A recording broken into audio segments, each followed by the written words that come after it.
انت لازم تبقى قوي.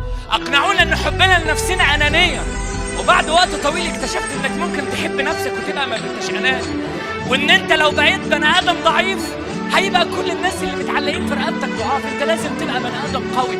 قوي مش بالكلام، قوي يعني بني ادم حول في حياته البني ادم وحش، بني ادم قتالي، بني ادم داخل شغلانه عارف انه هيطلع الاول خلاص، داخل معركه انا رقم واحد، داخل منافسه انا هكسب، ما عنديش احتمال ان انا ما اكسبش. بانك تشتغل على نفسك وتتعلم مهارات اكتر واكتر وتذاكر مليون حاجه عشان تبقى نسخه اقوى من اللي قاعده قدامي 1000 مره، حتى لو اللي قدامي ناجحه، عشان تبقى عارف ان نجاحك اللي هترد بيه على كل الناس اللي بتتكلم عنك وحش. نجاحك هو صوته اعلى من اعلى بني ادم بيتريق عليك.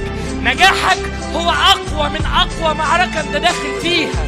وبعد وقت طويل تحكي للعالم كله ان كان في بني ادم عنده امل في وقت كل الناس فيه فقدت الامل.